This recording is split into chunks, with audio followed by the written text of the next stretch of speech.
Welcome back to another episode of the Hardcore Casual with your boy, Base the Kid. As always, please like and subscribe if you have a friend, colleague, relative, an associate, an enemy, any and all in between. It's appreciated, and it's been a while since we've done one of these, especially a pre-record. We're going to get back into it. There's a few things of interest I want to speak about. So, without further ado, let's get into it.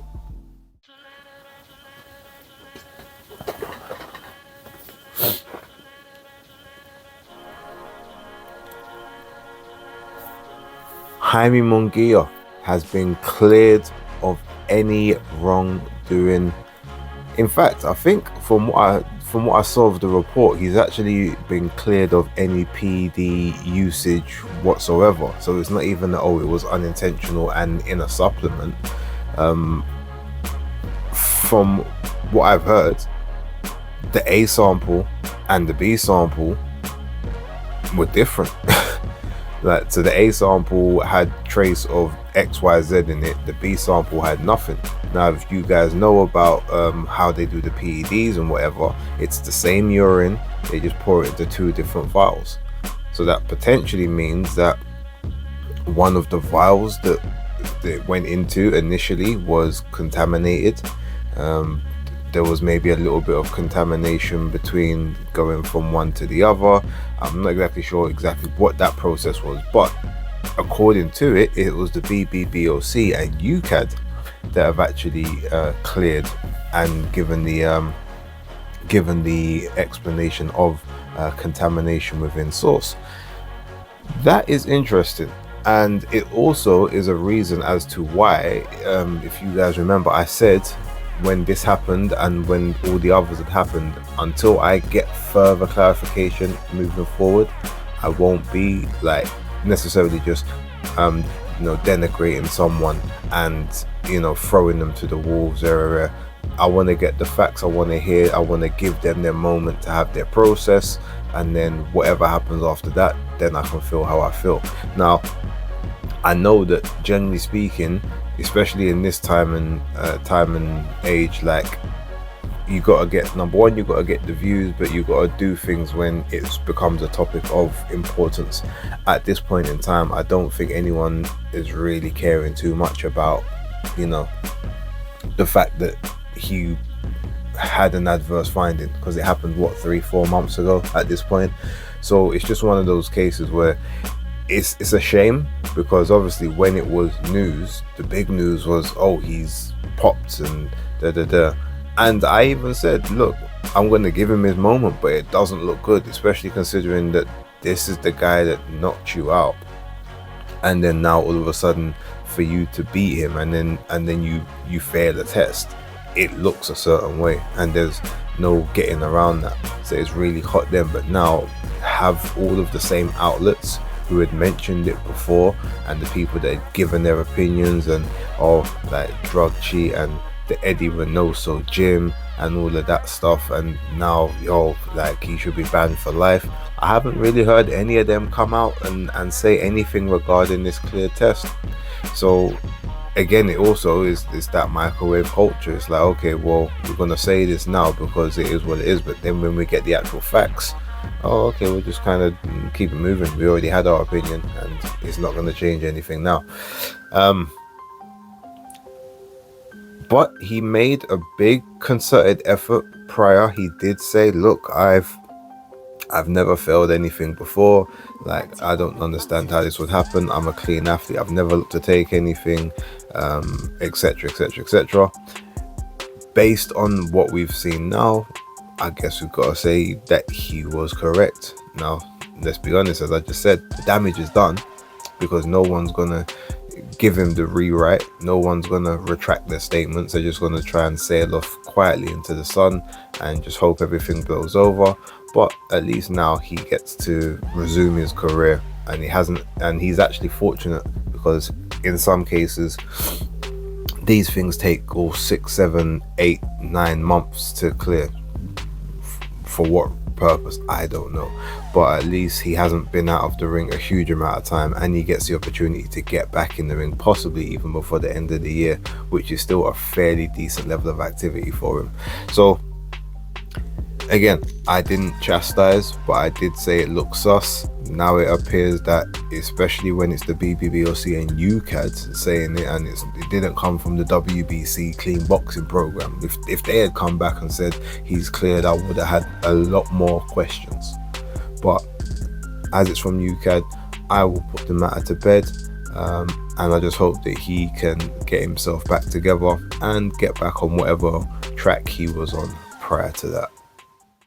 So it looks like there's a little bit of trouble with this quote-unquote exhibition between Jake Paul and Tank Davis. They've got a press conference, I think it's set for the 17th of September or the 18th of September. They got a press conference set up for this thing. It's happening in November. But the interesting thing is the Atlanta State Commission have not even approved the bout yet, because I think they still are waiting for information or the situation on how many rounds it's supposed to be. Is it going to be an exhibition? Is it going to be an actual fight? Do we even sanction something like this with so much of a weight disparity? Is it sporting to do such a thing? I haven't seen the full the full explanation, but I do know that as of now, they've said that they've made no decision as to whether this will go ahead. But it's interesting because I think their date for their decision is the day after the press conference. So that's either the press conference is on the 17th and the decision is on the 18th, or the press conference is on the 18th and the decision is on the 19th. But imagine that, going through a press conference and not even knowing if they're officially going to sanction your bout. Now, I'm pretty sure that they will, because let's be honest, Netflix is involved, money talks. I'm sure they'll grease the wheels wherever the wheels need to be greased. But it's just a bit funny that, this whole thing's been announced and you don't get any, you don't even have a guarantee that the site that you're trying to host it in will even accept it as a bid. But look, we will wait. We will see what's going on with that. And yeah, look, I guess we can kind of keep it, sort of keep an interested eye on it. Let's say that. Speaking of exhibitions, so yesterday, or was it Thursday? I'm not quite. It was one of the two. We got an announcement that Mike Tyson and Floyd Mayweather are going to have an exhibition bout in 2026. Now, a lot of the time you kind of look at it and you think, oh, it's just a made-up poster, and sometimes they garner interest. Let's see what people really think about it. But Floyd posted it on his socials. From what I've seen, the Ring magazine have posted it, saying that they've said that it's legit. Mike Tyson posted it on his X, his Twitter X. So at least, even if it were not to happen, it is in development. And that's what's crazy. There's no broadcast information, there's no venue information. We just know that it's being done. I think it was, did they say it's SCI Productions or something like that? I can't remember exactly who's supposed to be putting it on, but it doesn't look like it's involved with like the Ring or Matchroom or the Zone or Netflix. We haven't seen any of that information yet. Now look, we saw the Jake Paul fight. Prior to maybe Mike having that hospital bout that he had before the first time when the fight got postponed, you might have said maybe he's got a little bit in the tank to do something. Obviously the Jake Paul fight ended up being a proper fight with specialized rules, but it was a fight that ended up getting on people's records. Mike looked decent for like a round and a half, but then after that it just looked like he was either disinterested or he was holding back majorly. It could have been a bit of both, and obviously just maybe, but he just couldn't keep up. Body was letting him down. It could have been a mixture of all three things. This will be a little bit more interesting, I suppose, because Floyd is a mover by trade, but as we've seen in almost all of his exhibitions recently, he actually is like he comes forward stalking people, like more of a pressure fighter. So there's very little movement. He comes in with a high guard. Now, even though it's going to be an exhibition, I'm pretty sure there's not going to be an agreement that either guy can't get knocked out. Like, maybe they might have a situation where, all right, we might pull our punches a little bit, or we won't go for repeated headshots, or we won't aim to knock out the other person. But sometimes if you throw a punch, you just may land perfect, and it doesn't matter if you aimed for the knockout or not. It just comes. So maybe there will be the agreement that they both protect each other in there. But ultimately, it's crazy.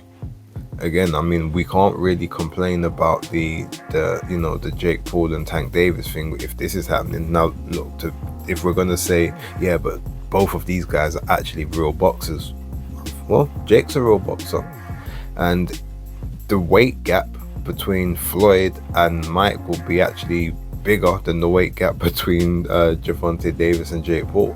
So that in itself is crazy. I guess the only difference is the fact that Floyd is about just nearly 13 years younger than the Mike's. He's still, I guess, maybe in that form of his years of age where not everything is starting to break down fully. So I mean, look, am I gonna watch it? 100%. Well, just for the intrigue, I'm gonna watch it. And one thing at least, the press conference will be entertaining. It may not be a trash talk press conference, but both guys are gonna say things that just make you laugh, and I think that's what I will take from it more than anything. I think the build up to it will be more intriguing than everything else. But what would also be interesting is, like, is it going to be like a full event underneath with like proper boxing and proper combat, or will it be like a bunch of like different novelty fights underneath, saying that they'll have all these different exhibitions between this different boxer and that boxer from past eras and such and such.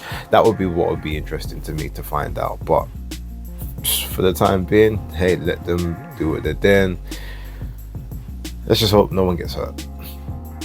So a few days out from the actual bout, we've got 8 days to go between Canelo and Crawford, and Canelo has now posted, he was posting pictures with him and Boots Ennis doing sparring, Rashidi Ellis as well. Crawford had Lester Martinez in the gym, obviously, who he works with quite regularly because Lester and Bomac are trained together. But also now Terence Crawford has basically showing off some of his pictures, saying, yeah, look, 8 days out and I'm ready. And he is looking like he's put on a bit of size. It looks like good weight. It looks like he's been building this weight onto his frame gradually. We've obviously got to consider how much the additional weight he does put on affects his ability to move around the ring for the 12 rounds.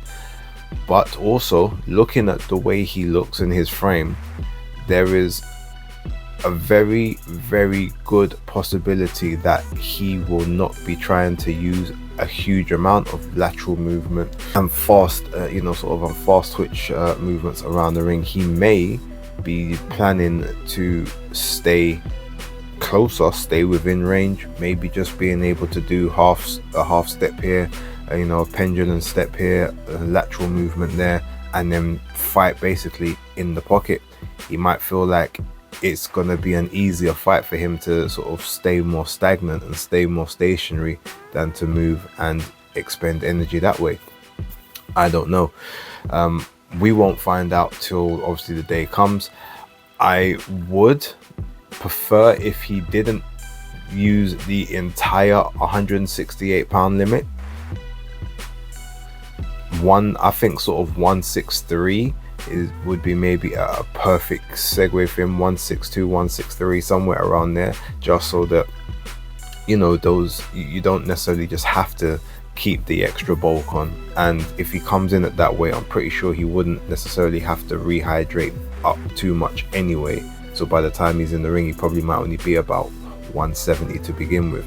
And I think it's just it would be more comfortable, more manageable for him to be able to go the rounds in that fashion.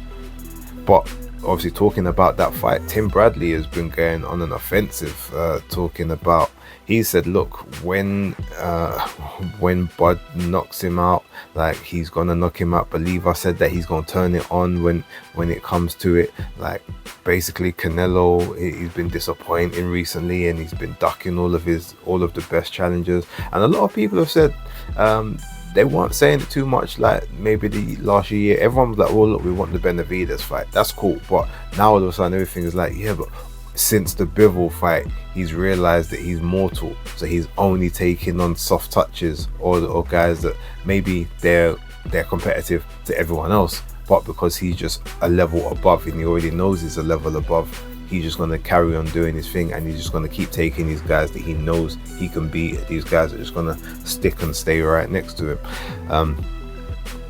And you know, Tim was saying, well, look, he ain't knocked nobody out in 4 years, which is true, but I guess you could say technically Crawford ain't knocked no one out in 2, and he's the one that's moving up in weight. He's the one that's having to fight a guy that's several weight classes above him, which is something he's never done before, like in a one jump fashion, and he's not been up there before. Yes, he spars the Steven Nelsons and the Lester Martinez, but 18-ounce gloves, head guards. You know, if it gets a bit rough in there, they break it up and say, all right, let's stop the sparring. It's not like, oh, you get rocked in there, you're on wobbly legs, and they let the sparring continue to see how, if you're going to be able to react to it. Like, sparring is sparring for a reason. So none of that, the intangibles is what kind of makes it extremely intriguing. I'm going to do a lot of content this week, as much as I can, around that particular subject. But yeah, Tim Bradley is going on the offensive, and between him and Liza from Twix, and shout out to Liza. If you know Liza, she is the original Canelo stan, and yeah, between the two of them going back and forth, I've seen the tribalism. I think I'm going to use that. I've seen the tribalistic nature between the two sets of fans, but so far I haven't seen much of that tribalism turn super toxic, or at least super offensive, aka super illegal. I'll put it there in that context. But as we're getting real close to the fight, let's see if it ramps up any further. But yeah, look, I'm looking forward to it, and we will talk about that a bit more down the line. I'm going to leave it there for now. There's a few other things obviously I want to talk about, so I'm going to do many other videos, not just with that, but just throughout the week. We're going to get back to very, very regular content. I've got a plan set in place of how we're going to do that. Live's coming as well. Please do not forget to like, subscribe, and share. And for right now, it's the Hardcore Casual out.